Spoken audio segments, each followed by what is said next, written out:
Shalom saudara-saudara yang dikasihi oleh Tuhan. Apa yang sering kita dengar lebih memiliki kemungkinan yang membentuk pola pikir dan pola hidup kita.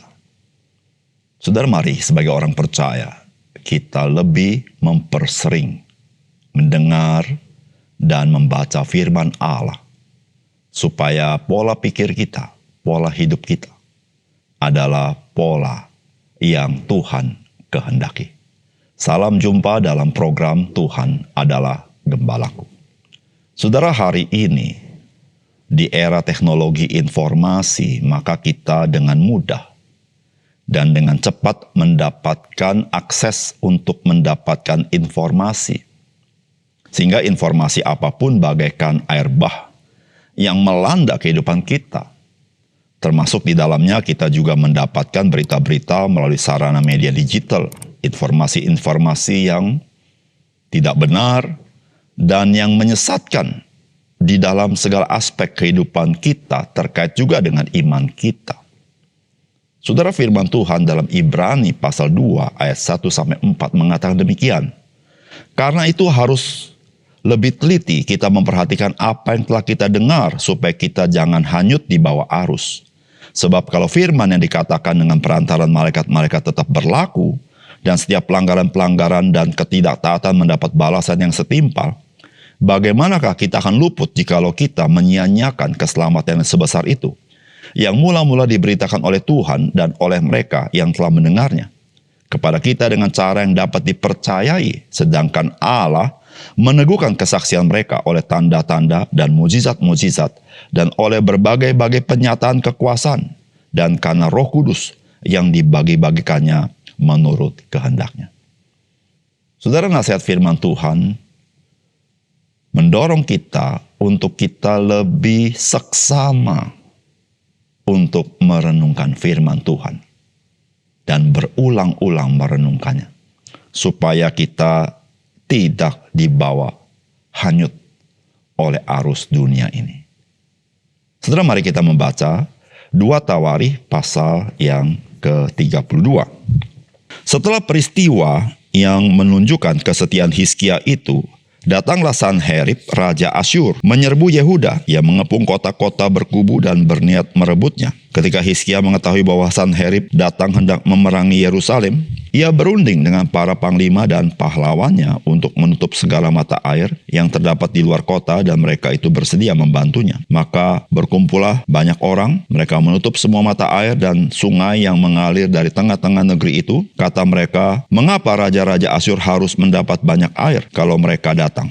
Dengan sekuat tenaga, Hizkia membangun kembali seluruh tembok yang telah terbongkar, mendirikan menara-menara di atasnya dan tembok yang lain di luarnya. Ia memperkuat juga Milo di kota Daud dan membuat lembing dan perisai dalam jumlah yang besar. Ia mengangkat panglima-panglima perang yang mengepalai rakyat, menyuruh mereka berkumpul kepadanya di halaman pintu gerbang kota dan menenangkan hati mereka dengan kata-kata, kuatkanlah dan teguhkanlah hatimu.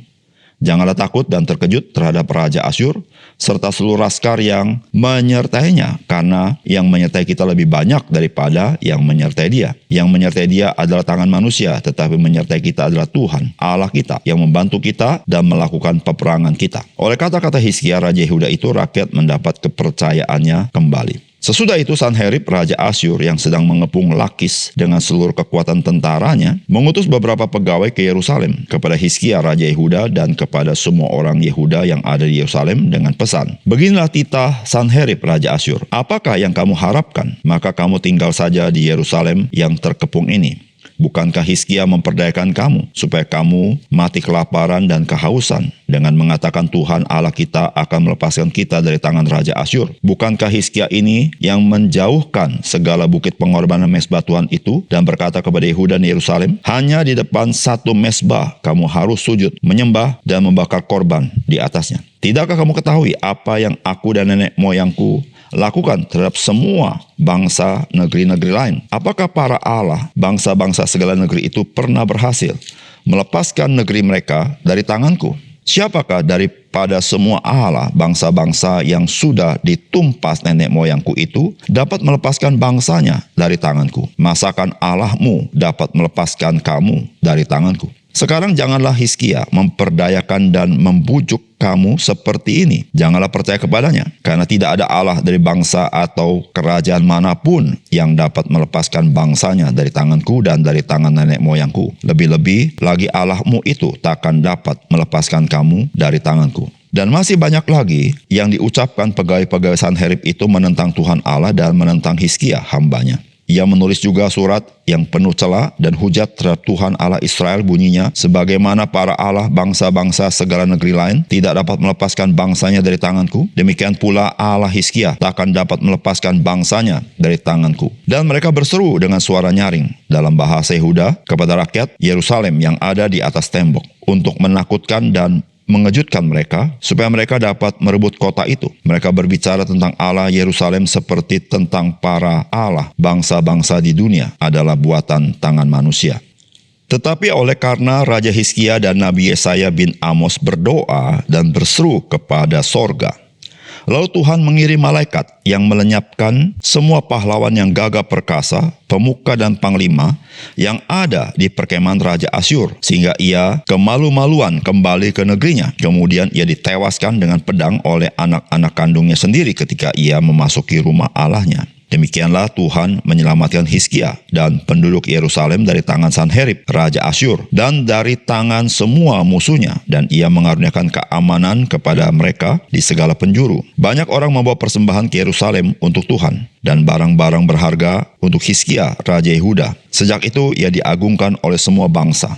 Pada hari-hari itu Hizkia jatuh sakit sehingga hampir mati. Ia berdoa kepada Tuhan dan Tuhan berfirman kepadanya dan memberikannya suatu tanda ajaib. Tetapi Hizkia tidak berterima kasih atas kebaikan yang ditunjukkan kepadanya, karena ia menjadi angkuh sehingga ia dan Yehuda dan Yerusalem ditimpa murka. Tetapi ia sadar akan keangkuhannya itu dan merendahkan diri bersama-sama dengan penduduk Yerusalem, sehingga murka Tuhan tidak menimpa mereka pada zaman Hizkia. Hizkia mendapat kekayaan dan kemuliaan yang sangat besar. Ia membuat perbendaharaan untuk emas, perak, batu permata yang mahal-mahal, rempah-rempah, perisai-perisai, dan segala macam barang yang indah-indah. Juga tempat perbekalan untuk hasil gandum, untuk anggur dan minyak, dan kandang-kandang untuk berbagai jenis hewan besar, dan kandang-kandang untuk kawanan kambing domba. Ia mendirikan kota-kota, memperoleh banyak kambing domba dan lembu sapi, karena Allah mengaruniakan dia harta milik yang amat besar. Hizkia ini juga telah membendung aliran Gihon di sebelah hulu dan menyalurkannya ke hilir, ke sebelah barat, ke kota Daud. Hizkia berhasil dalam segala usahanya.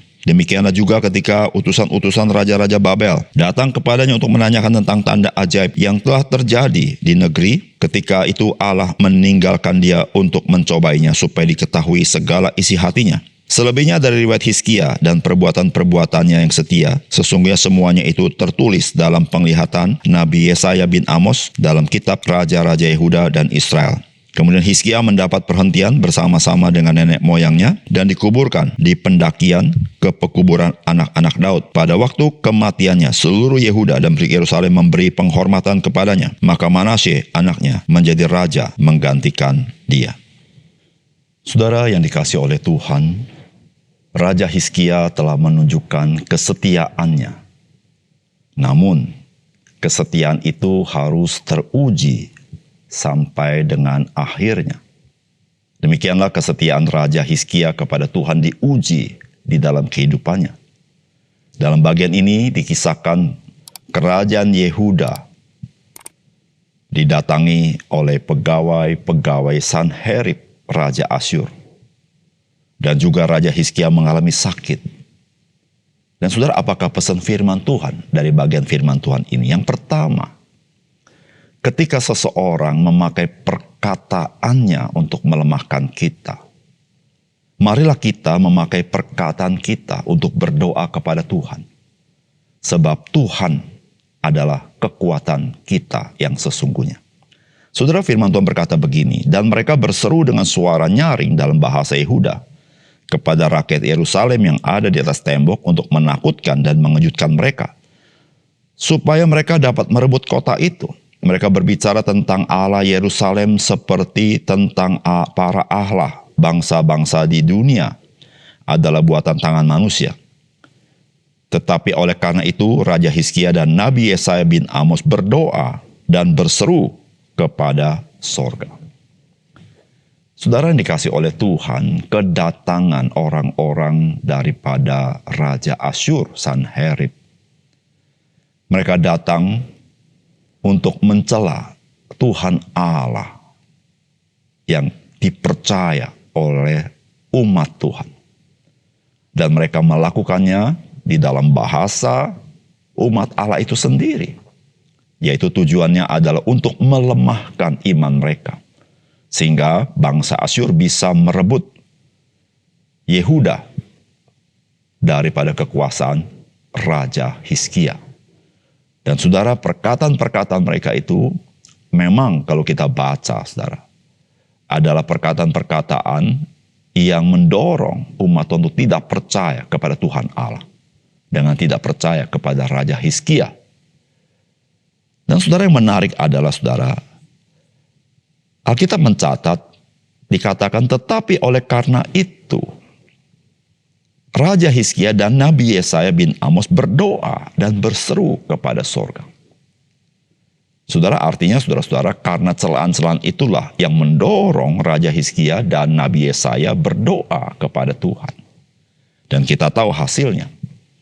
Tuhan bertindak di dalam apa yang terjadi dengan bangsa Yehuda. Saudara, di sini kita belajar sesuatu yang sangat penting dalam hidup kita. Saudara, ketika kita mendapatkan serangan kata-kata yang tidak menyenangkan, yang menggoyahkan iman kita, kata-kata yang menyakitkan hati kita, kata-kata yang menghina kita, atau kata-kata yang menghina iman kita. Saudara, marilah kita bukan membalas dengan kata-kata yang menyakitkan, tetapi kita memakai perkataan kita untuk berdoa kepada Tuhan.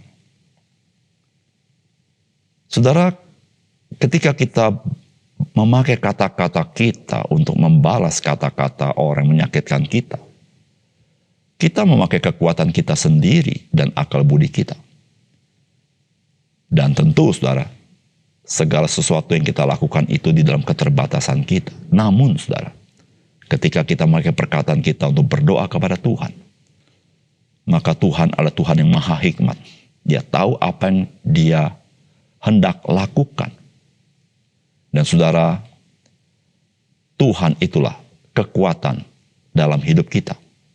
Sehingga saudara-saudara, dari firman Tuhan juga dikatakan, saudara-saudara, dalam Lukas pasal yang ke-6 ayat 28. Mintalah berkat bagi orang yang mengutuk kamu. Berdoalah bagi orang yang mencaci kamu. Saudara, ini nasihat daripada Tuhan Yesus kepada kita. Daripada kita memakai lidah bibir kita untuk berdosa dengan mencaci maki orang lain, maka Tuhan Yesus mengajarkan kepada kita, marilah kita berdoa kepada Tuhan. Dan secara spesifik dikatakan berdoa bagi orang yang mencaci kamu. Saudara, marilah kita menggunakan kata-kata kita sebagai doa kita kepada Tuhan. Karena Tuhan itulah yang menjadi penolong kita. Tuhan itulah kekuatan kita. Tuhan tahu apa yang Dia hendak lakukan. Yang kedua, saudara, kelemahan yang harus sangat diwaspadai dalam diri kita itu adalah keangkuhan. Saudara, firman Tuhan berkata, pada hari-hari itu Hizkia jatuh sakit, sehingga hampir mati. Ia berdoa kepada Tuhan dan Tuhan berfirman kepadanya dan memberikannya suatu tanda ajaib. Tetapi Hizkia tidak berterima kasih atas kebaikan yang ditunjukkan kepadanya, karena ia menjadi angkuh, sehingga ia dan Yehuda dan Yerusalem ditimpa murka. Saudara, Raja Hizkia setelah diuji dengan kedatangan orang-orang daripada Raja Asyur, sekarang Raja Hizkia jatuh sakit dan dikatakan dia akan mati.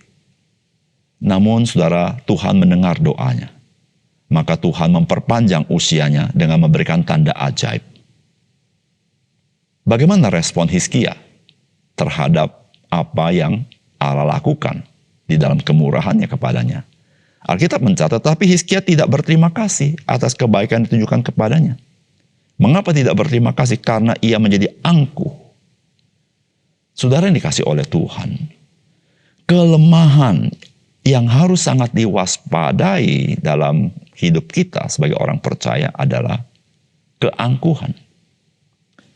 Saudara, keangkuhan itu membuat mata kita menjadi buta.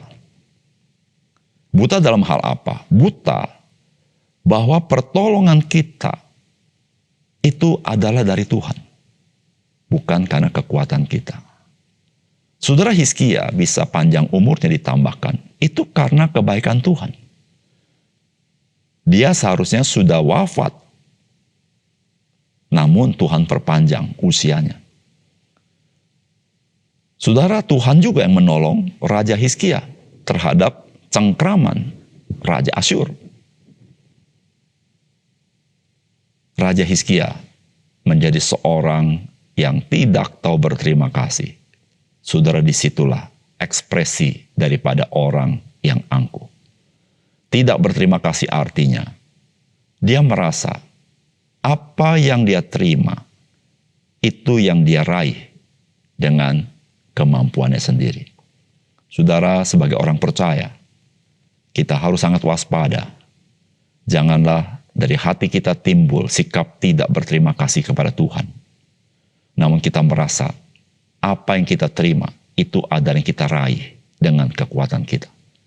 Saudara, kelemahan ini adalah kelemahan yang sangat berbahaya. Karena dengan kelemahan ini, kita tidak lagi menaruh persandaran kita kepada Tuhan. Namun, kita bersandar kepada diri kita sendiri yang penuh dengan kelemahan. Mari kita berdoa. Bapa surga, terima kasih untuk firman Tuhan. Biar Tuhan memberkati firman-Mu, sehingga melalui firman-Mu kami dikuatkan kembali untuk kami disadarkan bahwa kami harus menaruh kekuatan kami di dalam Tuhan, bukan di dalam siapapun. Terima kasih Tuhan, dalam nama Tuhan Yesus kami berdoa. Amin.